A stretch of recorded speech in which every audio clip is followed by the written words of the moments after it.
جو ایک نظم سنائی کہ عورتوں کے لیے بھی کوئی ایسی چائے کی وہ گمٹی ہونا چاہیے جہاں بیٹھ کے ہم ہنس سکیں، تو مجھے یاد آ گیا کہ ہمارے بچپن میں جب میں 14-15 سال کی ہوں گی، اس وقت کی بات، کوئی چیزیں ایسے دماغ پہ بیٹھ جاتی ہیں کہ وہ ایک دم سے یاد آ جاتی ہیں۔ تو ہمارے یہاں لکھنؤ کا جو گھر ہوتے تھے وہ ایسے ہوتے تھے کہ چھتوں سے چھتیں ملی ہوتی تھیں اور دیواریں اتنی اونچی نہیں ہوتی تھیں کہ اس پہ چڑھا نہ جا سکے، کود کے آ جاتے تھے۔ دروازے ملے ہوئے ہوتے تھے، گھر ملے ہوتے تھے، تو اور گھروں میں تالے نہیں پڑتے تھے، اندر سے کنڈی نہیں لگائی جاتی تھی، کھلا ہے تو کھلا ہے۔ رات میں سوتے وقت سے دروازے بند ہوتے تھے۔ تو دوپہر میں کھانا جب ہو جاتا تھا، مہاراجن آ کے برتن دھو کے چلی جاتی تھی، نوکر جو بھی ہوتا تھا، تو عورتوں کو جو 2 گھنٹے 3 گھنٹے کا ٹائم ملتا تھا وہ سب ایک کسی کے گھر میں آنگن میں جمع ہو کے بیٹھ جاتی تھی۔ وہ ان کی چائے کی گمٹی ہوتی تھی اور وہاں دل بھر کے ہنسنے کا موقع ملتا تھا۔ اور اس وقت میں ہم یہ سوچتے تھے کہ یہ کس بات پہ اتنا ہنس رہی ہیں، ذرا سی کوئی بات ایک نے کہہ دیا کہ یہ سمجھ دی، اور اس میں صرف جو میرڈ لوگ ہوتی تھیں ان کا داخلہ وقت تھا،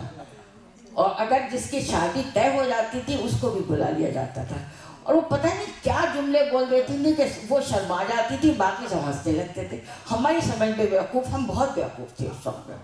ہماری سمجھ میں آتا ہی نہیں تھا کہہ کیا رہی ہے، کیوں ایسی ہنس رہی ہے۔ لیکن بہرحال ویسے ابھی بھی بیوقوف ہوں، لیکن اس وقت بہت تو وہ چیز مجھے یاد آئی کہ عشا جی سے کتنی اچھی بات یاد دلائی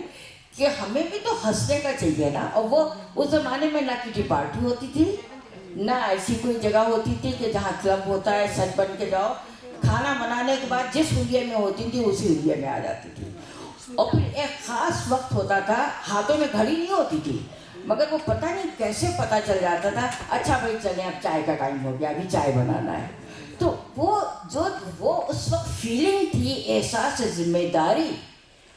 کہ اسی میں اس کی سب سے بڑی وجہ تھی سیٹسفیکشن آف لائف، کہ جو ہے ہمیں اور نہیں چاہیے۔ آج جو ہمارے اندر ہے اور اس نے ہمیں بے چین کر دیا ہے۔ اس سے ہم جاتے ہیں کٹی پارٹی ہونا چاہیے، کٹی پارٹی میں جاتے ہیں، ارے آج اس کی ساڑی کتنی اچھی تھی، اگلی دفعہ تو مجھے اس سے اچھی ساڑی پہن کے آنا ہے، یہ میں کیا پہن کے آئی ہوں، یہ تو میچ نہیں کر رہی ہے، اس سے زیادہ اچھی لگ رہی ہے، میری جویلری تو نہیں میچ کر رہی ہے اس سے، اس کے زیادہ اچھی ہے، نیکسٹ ٹائم میں ویسے ہی آؤں گی۔ تو یہ جو فیلنگ ہے، اس زمانے میں ہماری جو آنٹیز ہوتی تھیں، ماں ہوتی تھی، ان میں کوئی کمپٹیشن نہیں تھا، ان میں صرف پیار تھا، محبت تھی۔ وہ پیار اور محبت اوپر والے سے دعا ہے کہ واپس دے دے ہمیں وہی سیٹسفیکشن دے دے جو ہماری ماں کے اندر تھا، اور اس کی وجہ سے وہ سنسکار جو انہوں نے ہم کو دیے وہ سنسکار ہم میں تو ہیں، لیکن ہماری برائی یہ ہے، ہماری کمزوری یہ ہے کہ ہم اپنے بچوں کو شاید وہ سنسکار نہیں دے پائے۔ اور میں اگر یہ دعوے سے کہوں گی کہ ہم تو شاید نہیں دے پائے، لیکن ہمارے بچوں نے بالکل نہیں دیے سنسکار۔